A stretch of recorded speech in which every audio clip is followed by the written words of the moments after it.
Welcome, everyone. Today, we are going to explore a fascinating journey, India after independence. This presentation will cover the key developments, challenges, and milestones since India gained independence. We'll take a look at how the country has evolved politically, economically, and socially over the years. So, let's get started and delve into this important chapter of India's history. Today, we're looking at how the nation evolved over the past 60 years and how the process of forming states played a crucial role in that journey. We'll explore how the idea of a constitution was central to this development, serving as a foundational framework for the nation's governance. Planning for development was also key, deciding how the country would grow, progress, and address challenges. We'll then delve into some features of the Indian Constitution, which is quite comprehensive and reflects the diverse needs of our society. As we move forward, it's important to remember that the formation of the nation was a complex process, often marked by divisions and differences, yet driven by a shared desire to build a united country. This slide sets the stage for understanding the major steps and principles that shaped India into the nation it is today. Let's take a closer look at this period in our history, which we call a new and divided nation. During this time, the country was undergoing significant changes, both politically and socially. We see this reflected in the emergence of new ideas, new leadership, and new directions for the nation. However, alongside these changes, there was also a lot of division. Different groups had conflicting interests and opinions about how the country should move forward. This division often led to debates, disagreements, and sometimes even conflicts, which shaped the political landscape. Understanding this tension between innovation and division is crucial because it highlights how a nation can evolve while still grappling with internal disagreements. It also ties into our overall theme of how change can bring both opportunity and challenge, shaping the course of history. So, as we explore this era, keep in mind that it was a time of both renewal and division, an essential period that set the stage for what was to come. When India gained independence in August 1947, it faced some very tough challenges. One of the immediate issues was the large influx of refugees, about 8 million people, who had come into India from what is now Pakistan due to partition. These refugees needed to be settled quickly, with proper homes and jobs found for them. At the same time, there were the princely states, each ruled by a Maharaja or Nawab. These rulers had to be persuaded to join the new nation, which was not always straightforward. Resolving the issues related to the refugees and the princely states was urgent because the stability of the country depended on it. Looking at the longer term, India also needed to establish a political system that would reflect the hopes and aspirations of its diverse population. So, the early years after independence were about addressing immediate crises while also laying the groundwork for a future nation that could unify its many different peoples and regions. This was a critical moment, setting the stage for India's future development and identity as a new and divided nation. In 1947, India's population was already quite large, nearing 345 million people. But what made it even more complex was the incredible diversity across the country. There were deep divisions between high castes and low castes, and a clear distinction between the majority Hindu community and those practicing other faiths. This diversity wasn't just religious or social. It extended to language, dress, food, and professions. People spoke many different languages, wore a variety of traditional clothing, ate unique regional foods, and pursued different kinds of work. All of this diversity made the challenge of uniting the country even more difficult. But there was also the challenge of development. Most people lived in villages, and the rural economy was heavily dependent on the monsoon rains. Farmers, peasants, and even those working outside agriculture depended on the rains for their livelihoods. So, as we look at this period, it's important to understand that India was a land of incredible diversity, which posed both a challenge and an opportunity for building a unified nation. This sets the stage for understanding how India worked to develop and bring together such a varied population. In many cities, factory workers often lived in crowded slums where conditions were really tough. They had very little access to education or health care, which made it hard for them to improve their lives. This highlights a major challenge for the new nation: how to lift these masses out of poverty. To do that, we needed to focus on increasing productivity in agriculture, which was the main livelihood for many, and also promote new industries that could create jobs. It's important to understand that progress and unity must go hand in hand. If economic development benefits only a small segment of the population, it can actually create more divisions between the rich and the poor, between urban centers and rural areas, and among different regions of India. So the key challenge was ensuring that growth was inclusive and reached everyone, especially those living in poverty or in less developed regions. Only then could we build a united and prosperous nation. A constitution is written. This means that the rules and principles that govern the government are put into a formal document. It's like creating a rulebook that everyone agrees to follow. Having a written constitution helps ensure clarity and consistency in how laws are made and enforced. It also protects the rights of the people by clearly outlining what the government can and cannot do.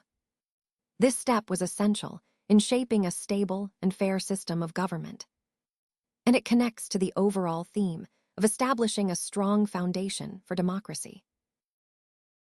Between December 1946 and November 1949, approximately 300 Indians came together for a series of important meetings. These gatherings are known as the Constituent Assembly, and their main goal was to discuss and shape the country's political future.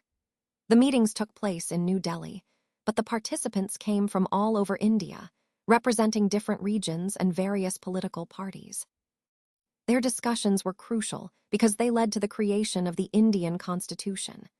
This document is the fundamental legal framework that defines how India is governed, what rights its citizens have, and how justice is maintained.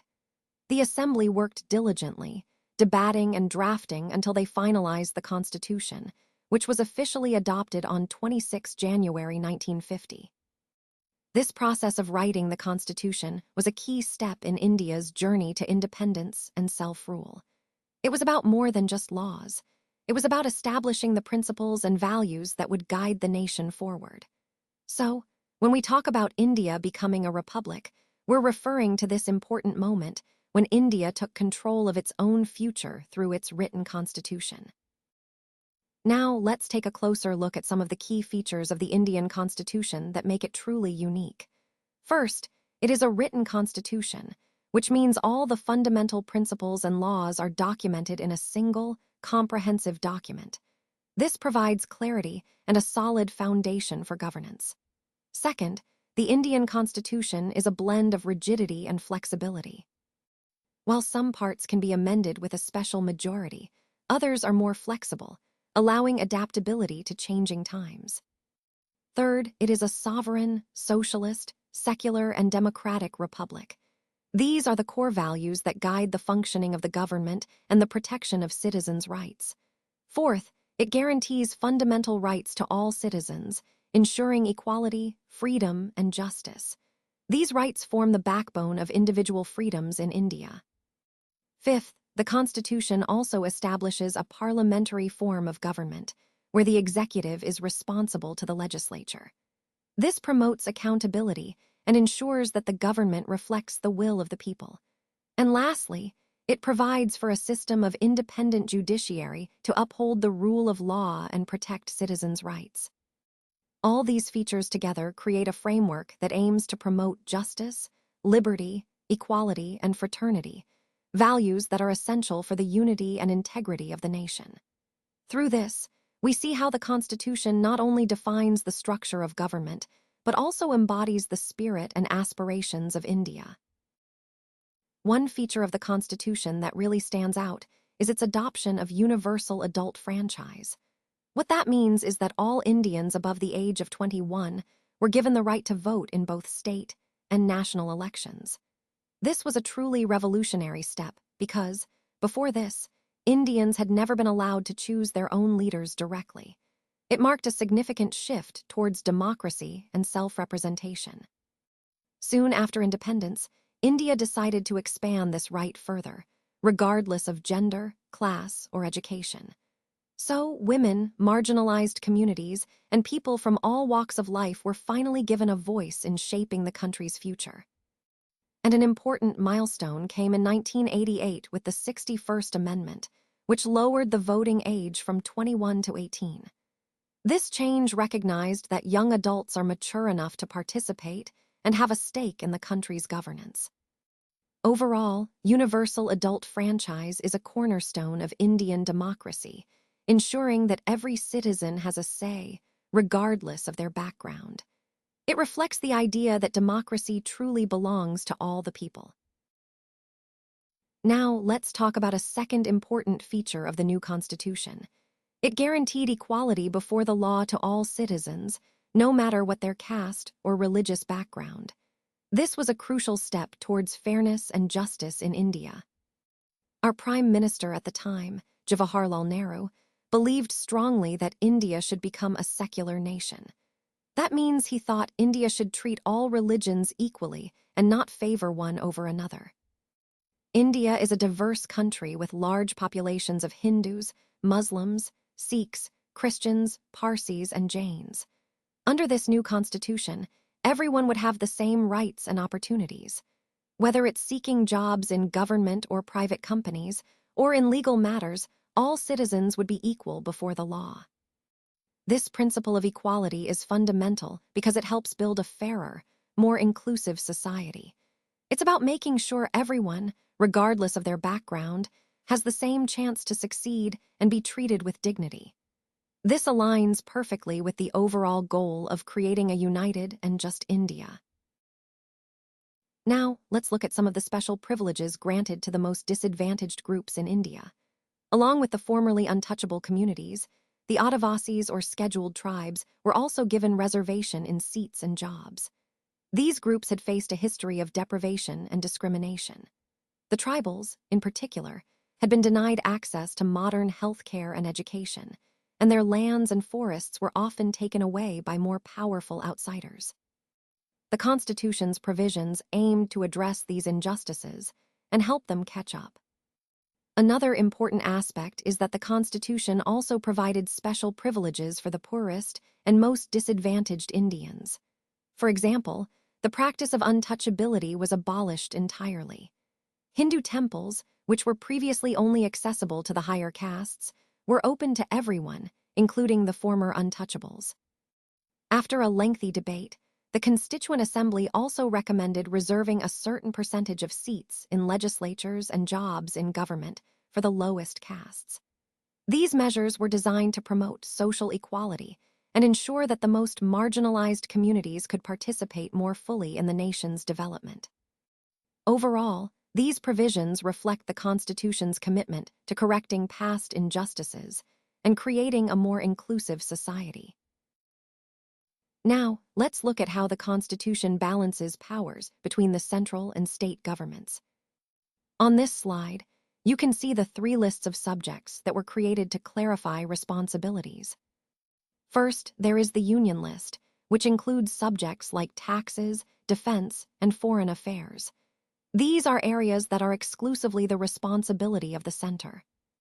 Next, we have the State List, which covers subjects such as education and health. These are primarily managed by the states themselves. Finally, there's the Concurrent List, where subjects like forests and agriculture fall.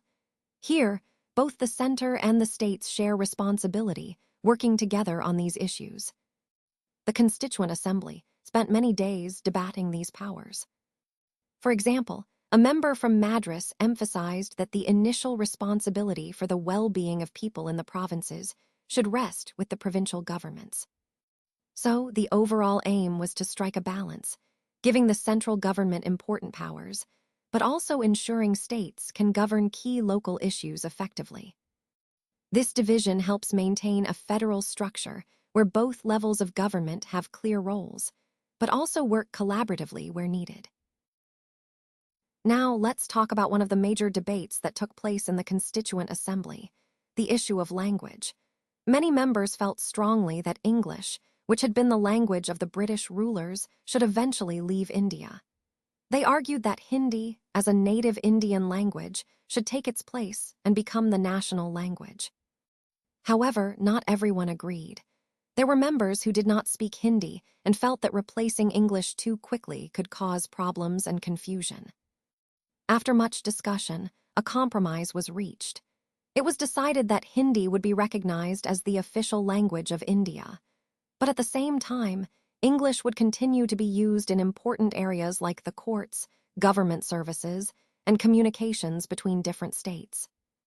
This compromise was crucial because it balanced the push for promoting native languages with the practical need to maintain continuity and effective administration during the transition.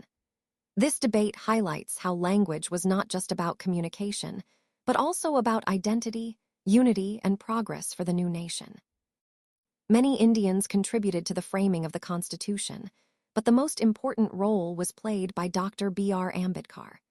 He was the chairman of the drafting committee, and it was under his supervision that the document was finalized. In his final speech to the Constituent Assembly, Dr. Ambedkar emphasized a very important point: that political democracy must be accompanied by economic and social democracy. Simply giving people the right to vote would not automatically eliminate other inequalities, such as those between the rich and the poor, or between upper and lower castes. This highlights that true democracy involves addressing all kinds of inequalities, not just political rights. With the new constitution, he mentioned, India was stepping into a complex and often contradictory phase of its development. On one hand, in politics, we are committed to the principle of equality. This means recognizing that every individual should have one vote and that each vote should carry equal weight. This is a fundamental aspect of democracy, emphasizing fairness and equal representation. However, when we look at social and economic life, the situation is quite different. Due to our existing social and economic structures, inequality persists. These deep-rooted disparities mean that, despite political commitments to equality in practice, many groups continue to face social and economic disadvantages. So the key point here is this contrast. While democracy promotes equality in political rights, our social and economic realities often prevent us from achieving true equality across all aspects of life. This inherent contradiction highlights some of the challenges India faces as it tries to build a truly inclusive and equitable society. Connecting this to the overall theme, it reminds us that democracy is not just about voting. It's also about addressing the social and economic inequalities that can undermine the principles of fairness and justice we strive for. So, how were the states to be formed? This is a really interesting question because it touches on the challenges of organizing new territories. Essentially, the question was about how to create a system that would let these new states come into being in an orderly and fair way. There were several key points to consider here. First, there needed to be clear guidelines or rules about when and how a territory could apply to become a state. This was important to ensure consistency and fairness across the board. Second, the process had to be manageable, meaning the territories had to meet certain requirements, like population size or governance structures, before they could be admitted as states. And finally, there was the broader goal of maintaining unity among the existing states while allowing new ones to join the union smoothly.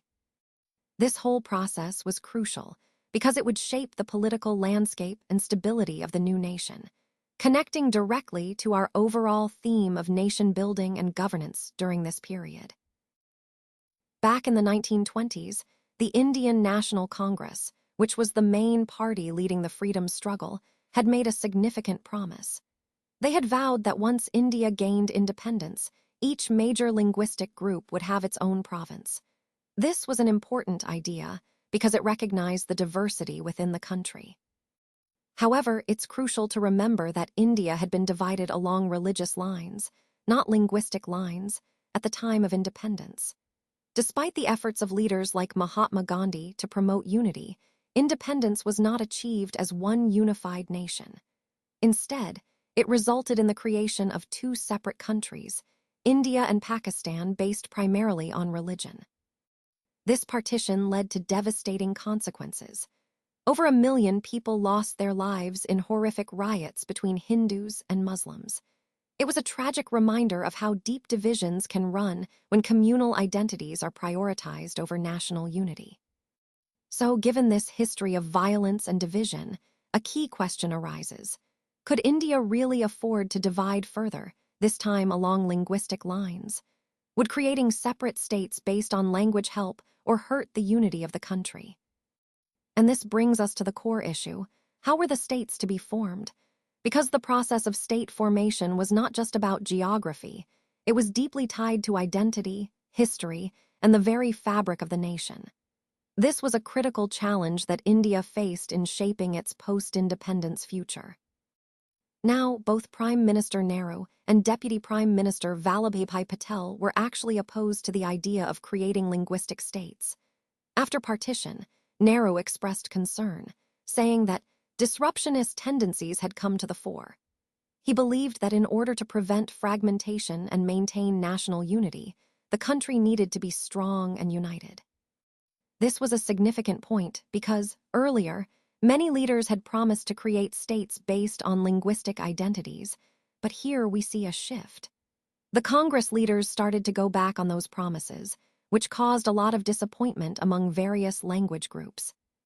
For example, speakers of Kannada, Malayalam, and Marathi had all been looking forward to forming their own states, where their language and culture could flourish independently. But perhaps the most intense protests came from the Telugu-speaking districts of what was then the Madras Presidency. All of this highlights the opposition and the complex debates surrounding the idea of linguistic states, which was a very important issue during that period. It ties into the overall theme of how India was trying to find a balance between unity and regional identity. When Nehru went to campaign there during the general elections of 1952, he was met with black flags and slogans demanding, "We want Andhra." This was a clear sign of the rising regional consciousness and the demand for a separate Andhra state. In October of that same year, a significant event took place. A veteran Gandhian named Patti Sriramulu went on a hunger fast. His goal was to demand the formation of Andhra state to protect the interests of Telugu speakers. The fast quickly gained support, and as it continued, many towns observed hartals and bans in solidarity. This movement highlighted the strong desire among Telugu speakers for their own state and underscored the importance of regional identity in India's political landscape. Patti Sriramulu's hunger strike became a pivotal moment in the push for Andhra's formation, connecting regional aspirations with the broader struggle for self-determination and recognition. On 15 December 1952, 58 days into his fast, Patti Sriramulu tragically passed away. His death sparked widespread protests across the region, with people demonstrating passionately to honor his sacrifice. These protests became so intense and widespread that the central government was ultimately compelled to respond. As a result, on 1 October 1953, the new state of Andhra Pradesh was officially formed. This moment marked a significant milestone in the struggle for regional identity and self-determination, highlighting how the collective voice of the people can influence national decisions and shape the political landscape. After the creation of Andhra Pradesh, other linguistic communities also began demanding their own separate states. To address this, the government set up the States Reorganization Commission.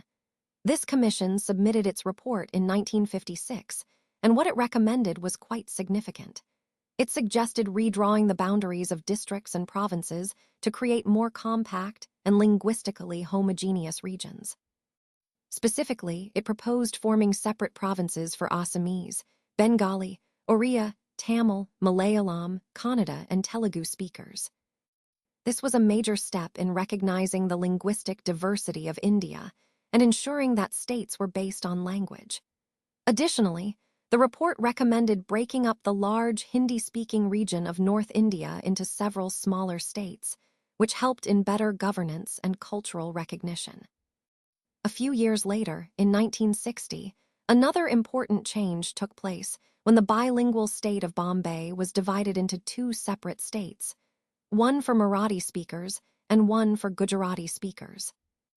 All of these steps highlight how the process of state reorganization was aimed at making administration more efficient and respecting the linguistic identities of different communities. This was a crucial part of India's overall effort to unify a diverse nation while honoring its many languages and cultures. In 1966, a significant change took place in the boundaries of Punjab. The state was divided into two parts, Punjab and Haryana. This division was primarily based on language and cultural lines. Punjab was meant for the Punjabi speakers, who were mostly Sikhs, and they identified strongly with Punjabi culture and language. On the other hand, Haryana was created for the rest of the population, who spoke different languages such as Haryanvi or various dialects of Hindi. This split was a crucial step in addressing regional and linguistic identities within the region. It also highlights how the reorganization of states in India was often driven by linguistic and cultural considerations, aiming to better serve the people's identities and needs. This division played a key role in shaping the modern boundaries of northern India and set a precedent for future state reorganization based on language and identity. Let's talk about planning for development. This step is crucial because it sets the foundation for successful growth. When we plan carefully, we identify key priorities and allocate resources effectively. It's about being strategic and making sure everyone understands their roles and responsibilities. Planning also involves setting realistic timelines and milestones so we can track progress and make adjustments as needed. Remember, thorough planning helps us stay aligned with our overall goals and ensures that we're moving forward in a coordinated way. It's the backbone that supports all the other phases of development, helping us avoid surprises and stay on course. Lifting India and Indians out of poverty and building a modern technical and industrial base were among the major objectives of the new nation. In 1950, the government took a significant step by setting up a planning commission. This body was tasked with helping to design and implement policies that would drive our economic development forward. There was a broad consensus on adopting what was called a mixed economy model. This means that both the state and the private sector would play crucial and complementary roles. Together, they aimed to increase production and create jobs, laying the foundation for a more prosperous India. This approach was about balancing government-led initiatives with private enterprise, ensuring that development benefited everyone. It set the stage for how India would approach its growth and progress in the years to come. So, when it comes to defining the specific roles of the state and the market, it was the responsibility of the Planning Commission to make those decisions. It needed to determine which industries should be initiated by the government and which should be driven by private enterprise. Additionally, it was important to figure out how to strike the right balance between different regions and states to ensure equitable development across the country. However, it's worth noting that the Planning Commission was replaced by a new institution called NITI Aayog starting from January 1, 2015. This change marked a shift in how India approaches planning and development strategy. Overall, these roles, what the state should do versus what the market should handle, are central to understanding how India balances government intervention with private sector growth. It's about creating a framework that promotes sustainable and inclusive development across all regions. In 1956, the second five-year plan was put into motion. This plan placed a strong emphasis on developing heavy industries, particularly steel production and large dam projects. The idea was to build a solid industrial base that could support future growth. These key sectors would be directly controlled by the state, ensuring that the government could steer economic development according to national priorities. This focus on heavy industry and the regulation of the economy became a guiding principle for economic policy in the years that followed. Of course, this approach had its supporters who believed it was the right path to rapid modernization, but it also faced criticism from local voices who were concerned about the impacts or the centralization of control. Overall, this plan reflects a strategic move towards state-led development that would shape the country's economic trajectory for decades. Some people felt that the policies didn't give enough attention to agriculture, which is a vital part of any economy and sustains many communities. Others believed that primary education was overlooked, despite its importance in shaping future generations. And there were those who argued that the environmental impacts of economic policies weren't properly considered either. For example, Myra Bain, a follower of Mahatma Gandhi, wrote back in 1949 that while science and machinery can bring quick gains, they might also lead to destruction if we're not careful. She emphasized the need to study and respect nature's balance and to develop our lives within her laws if we want to survive as a healthy and morally decent species. This highlights a key criticism of economic policies, that they often neglect the broader, long-term environmental and social impacts. It ties into the overall theme of the presentation, reminding us that sustainable development requires a balanced approach that respects both human needs and natural laws. Now, as we look at this slide titled The Nation, 60 Years On, I want to highlight how much has changed over the past 6 decades.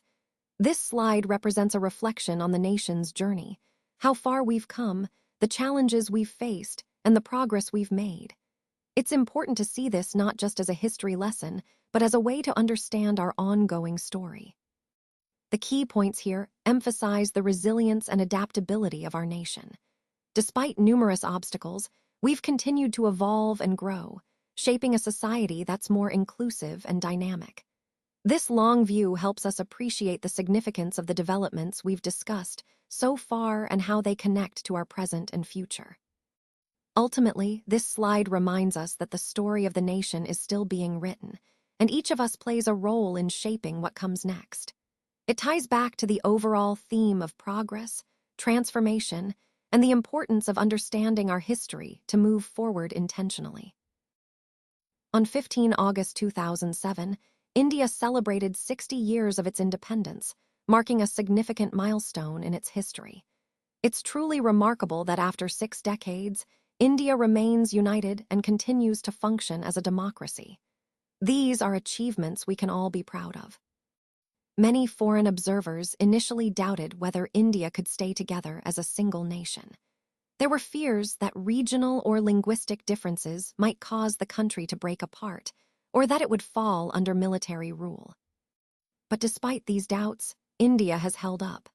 Since independence, we've conducted 13 general elections, now increased to 17, and countless state and local elections. This demonstrates the strength of our democratic institutions and the resilience of our political system.